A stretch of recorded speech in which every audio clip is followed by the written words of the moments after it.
Guys, thank you so much for speaking with us at Comic-Con. Obviously, the 50th anniversary for Comic-Con is a big year, but for you guys, your amazing documentary, I just had the privilege of watching it this last week. As a fan, I really can't say enough like how much heart came across with everything you did. And Thank you. We truly appreciate the opportunity to speak to you about it. Cool. So with the process of going back and talking about the show this many years later, was there anything that came to light that didn't really hit you at the time when you were filming it? Just maybe memories or things that just came across even more impactful now than it was at the time of filming? Well, I mean, for me, it was more about how deeply the cast and crew seemed to feel about the show now. At the time we were doing 26 a season. It was a full-time, a never-ending slog from one season to the next. So I don't think people had time to sit back and really think about the show as much. Now it's like, there's enough time has passed, so there's a lot of emotion there. So that's what I came away with. Some of the stuff, when Nana said she considered me a suit, that shocked the living hell out of me. I didn't really think that I was one of those guys, but I guess to the cast, I didn't get down to the set that much because we were so busy. This is weird because you never wore a suit. I know, or even anything resembling a suit. But I guess she meant authority, which, I didn't even think at the time, there were levels of authority. And my authority came on the grassroots, boots on the ground authority, not the one making like the major decisions. So, but that was surprising for me. What about you guys? Well, I learned that you argued with some of the suits to get some of your ideas across and to fight for different things that you enjoyed on the show or that you wanted to promote on the show. That was informative to me. But Aaron and I are watching the show again for the first time. For the first time. Yeah, for the first time. We've never really watched the show from beginning to end, and so watching it now over, having all these relationships and having all this experience built up, it's interesting because there's so many things that you see the beginnings of, and you say, oh wow, that's the beginning of this, that's the beginning of that, and these are the stories that they were telling, and I think that is impactful for me in hindsight, just seeing that the impact of the show and the subject matter was such that it still resonates to this day, as far as the lessons that are the lessons that are learned or the thoughts that are provoked from the viewer side. Yeah, and from my perspective, I'm a recurring guest star on the show, so I didn't get every script. So I didn't really have all the stories going on for all 7 years. So even in season 1, we're watching all the shows, but I'm only in a few episodes. So far we're up to, I think, episode 10. And this isn't really, I don't think, directly answering your question, but we're watching it, and Jake and Sisco have this conversation that I never knew existed because I never read that script. And he's talking about, Nog is a ladies' man, he's hanging out with Nog and he's teaching him about women, and girls, and Sisco's getting upset. He's all, oh, that kid, he's farther from the truth, by the way. He's staying up late. He's probably doing other things with those girls. And I'm like, wow. And he says, Nog's an older guy, and I'm like, oh, I always thought I was the same age. And then later in that scene, we watch this woman walk away, but I played it like an innocent kid going, and I should have been like, had I known that, or this is a different episode, had I known that from the episode previously, I would have been, watch this, Jake, and walk towards her. So it's kind of interesting watching our show now and watching how wonderful our show is. The characters, everything all the groundwork that they're laying where I know it goes, and watching that journey get there. And watching the documentary, what I really enjoyed was listening to all the others of our show, like Andy and Renee and Nana and Terry and everyone else's experiences. And speaking of, just to piggyback on that, there's a moment in the doc, Andrew, where you said that your character was definitely gay and was definitely hitting on Sid's character. And as we were rewatching it, it's so funny to see his awkwardness as you put your hands on No, your yeah, right. It was wonderful. And that was totally unscripted too. Right. I mean, totally unscripted. I didn't come up But had I to not Sid had- and say, yeah. listen, I'm making this guy a gay guy, and I'm going to come on to you. I mean, I just did it, and so his reaction was fabulous. It's fabulous. Yeah. And had I not heard you express that, it wouldn't have resonated the same for me watching it without knowing that. Now, Or you might have went, huh, is he flirting with him? Is he? And so it was great, and that's why I think the advantage of the hindsight is we've had these conversations, we've kind of spelled out different ways that we've seen it or different thoughts that we approached the subject matter with, and now when you watch it again, you can really have this voluminous, really contextual understanding of what you're looking at. I need to go back and look at because there are shows that I didn't see. The thing about me, like Aaron, I was a recurring character. I wasn't a steady.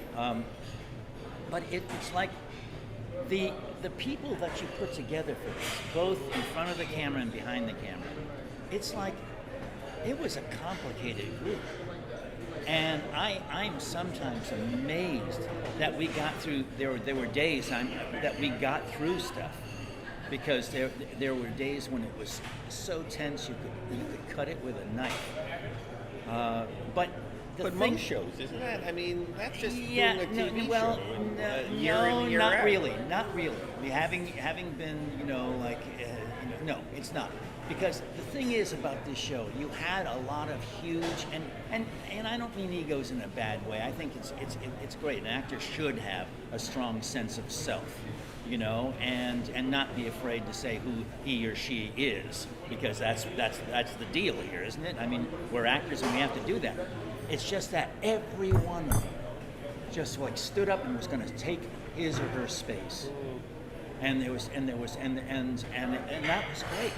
I mean, even though sometimes you just wanted somebody to shut up, I mean, or just go on and just do the scene. Yeah, I know, but I forgave you years You ago. did. You're still very kind. forgiving. Thank you. But to touch on that, I felt our show had a perfect storm. We had a wonderful cast, wonderful crew, wonderful writers and producers that put an amazing show together. And you see it, and you see all that kind of come together in the doc for me, to hear how everybody else felt about their experience on those 7 years, because we're all different in those experiences. But so far we haven't answered your question. what? I did. I think I we're did so right there. far beyond. Do you want to ask another one, or should we just keep riffing? No, I'm loving this. Like, Keep going. keep going. The thing that really does not surprise me, because I knew it at the time, but again, the excuse is we were so busy. But now I see it so clearly, is that the writing staff was so close. Obviously people had egos, but we literally thought with one mind. I mean, at one point, Rick used to make fun of the fact we all dressed with, we all had black leather jackets, we all had beards. It was like we were just, the Borg, basically. And there was never any big, we used to make fun that Ron and Robert used to go at it in the writer's room, but that was just, over a story point. So we were so tight, we just thought of the show as being that tight. And the characters, not the actors, but the characters in the show were tight in the fact that they were all professionals, and even if they didn't get along at times, they were all pushing in the same direction. No doubt. So, and all the tension, I'd go down to the set at times, and you could feel the tension. Obviously, it was not always, but you could feel that it was not the loosest set in Hollywood. It wasn't Next Generation. Right, but even, the legend of the Next Generation comedy set, was like, so what, okay? I did a season on TNG, and I used to go down to the set on occasion, and they were making jokes on the set, and they weren't that fucking funny, to be honest. I mean, it was okay. I mean, it was like, I have to go down and get entertained on the set of TNG. It's just, Brent Spiner is, doing his thing, and then what's his name, Jonathan doing his Breaks thing, his and that's cutout. about the size of the humor that I saw. You know, Dorn wasn't any funnier then than he is now. You know, I mean, it was like everyone was, I thought Wonder. Michael Dorn didn't like me until he directed an episode because he was so nice. He was so, Aaron, how you doing? I'm like, oh. No, he doesn't like you. He told me. Never mind. I was wrong. But one thing I did learn from the doc was, Ira, you expressed the fact that DS9 was almost left alone because you had Next Generation and then you had Voyager, and that was something that I learned as well watching the doc, that you almost had a freedom. You didn't have that monkey on your back to kind of operate. Well, not in season 1. Season 1 and season 2, we had plenty of monkeys on the back. But once, I told the story, Mike coming in, and Pillar coming into my office and going, I have bad news, He was so sweet about it. He was so upset about it. He thought he was giving me the worst possible news that, DS9, no matter how good a job we did, we'd always be in the background, and that Voyager was the flagship show of UPN and was the flagship show of the franchise. And he said it like he was giving me a death sentence, basically. And he left the room, and it was like, yes! Now they'll, go Voyage and Now give I all can your go do what I attention. want. Go bother them. Go bother them, and, works. leave us be. And he wasn't talking about himself, but, Rick and Paramount and that whole thing was going to just be geared to this new toy that they had, and this toy they had a big investment in. Did you say toy or toilet? Toy. Okay. And so yeah, that was a turning point in the show, no doubt about it. I said to their staff, I said, the inmates have taken over the asylum, and now it's ours, and let's see what we can do. So, and they still would bust our butts every now and then, but it had to be something specific as opposed to a daily thing. It's something big, like blowing off your leg, which became the biggest, Yeah, wasn't it going to be 2? Yes, and then I Rick wanted said, 2 okay, legs. just 1. Why? Yeah. Why 2? because we all knew that you were going to get your goddamn leg back. Why are you It's the angry? 24th century. What's going on Well, because here? I still get pissed about it. Oh, I guess so. But I'm the one who lost a leg. Well, you should have lost 2. Wow. And by Wow. the way, this Because- is why this But then is I'd such be a like the good- Bionic Woman. But this is why this is such a good documentary, if I may say so for myself, because you guys are still so passionate. I've done a lot of these Star Trek documentaries, but this cast and crew, it's like it happened to you yesterday. It's amazing. And The thing- makes it's for true. Good, it really. But the thing is, you lose a leg and people go, oh, poor Nog, that's a terrible thing. You lose both your legs, you are half a human being. That is like, now it's uncomfortable. Now it's like really uncomfortable. You can't walk around, as easily with the stick. It's like disturbing, and that's what they hated about it. That's why Rick didn't allow it.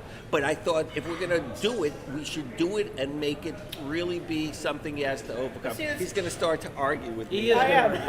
But also, Well- he's not a human being, he's a Ferengi, so Yeah. technically Well, would have been okay. I guess it's because I never ever went into the next episode, Paper Moon, thinking it's about the leg.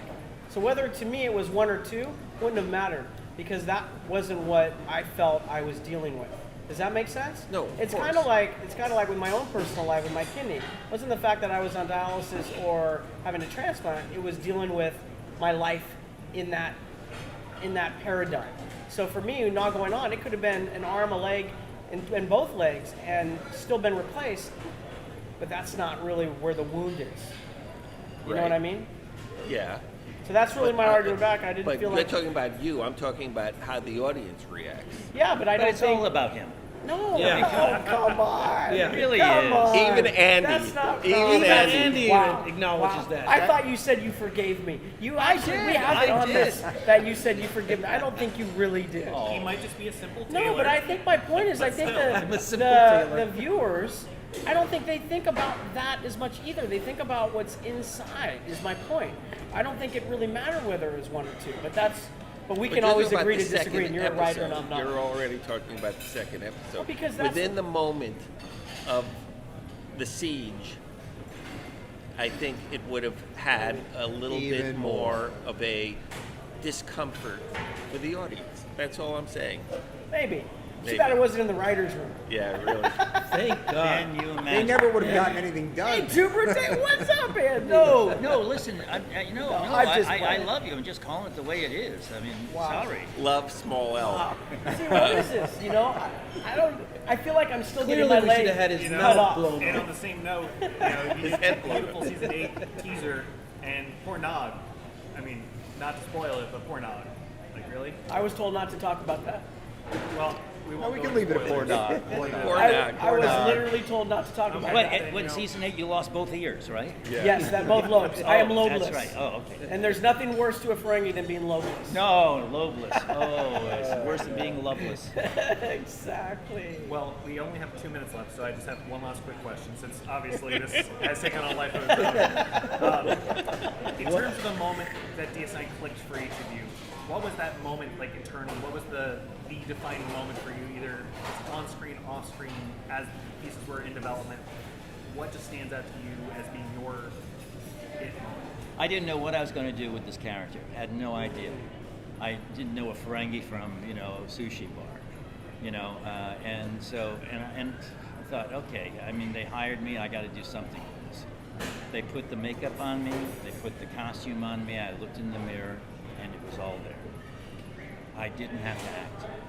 And it was such an incredible sense of freedom. And that really it's happened in other times in strange, ways, but never like that.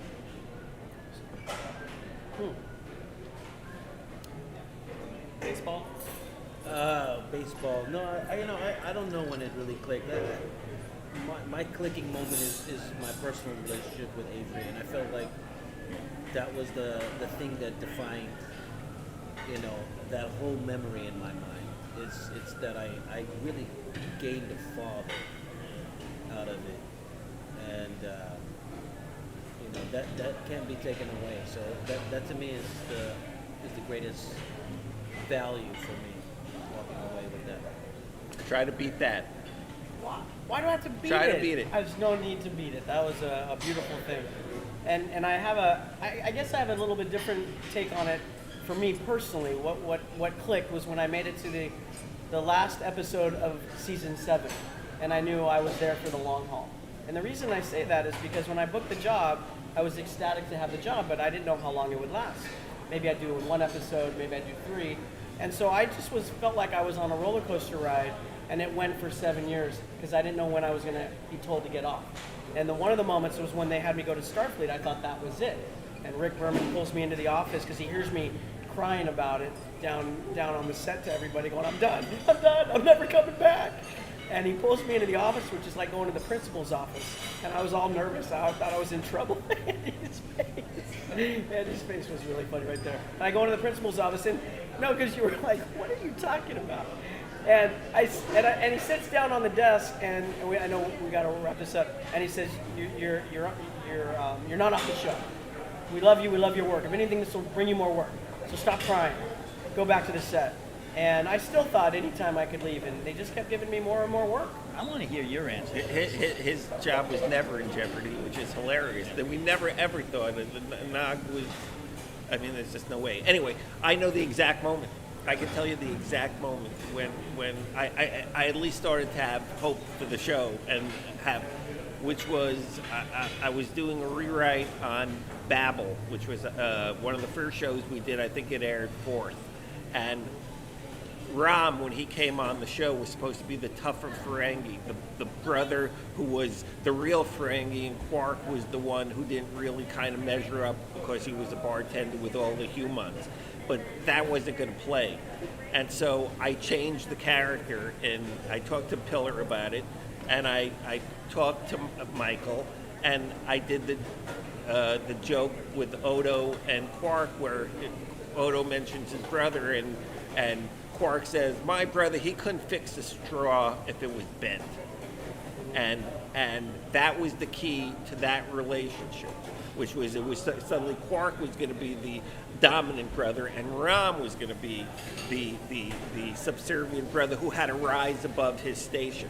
And suddenly it was all about character.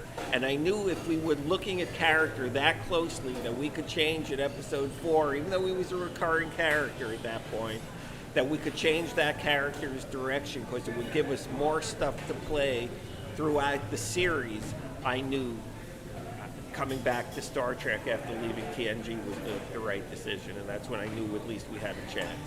In a season where there was a lot of things going wrong, but that was good. And we had that question Yeah, as we we were were watching the show over. We just watched it. It came up in our podcast. We were just like, why did Rom's character change? Because in the beginning, And how did it change? And how Like, did who- it change? who and made what, that what was change? the reason for it? Which you just articulated, which is great for us to know. That's why we looked at each other. But in the beginning, he was a certain type of way, more of a hard ass, grabbing. And then he became this kind of just Humbling. Quark could not play that character. Armin wasn't going to give us that.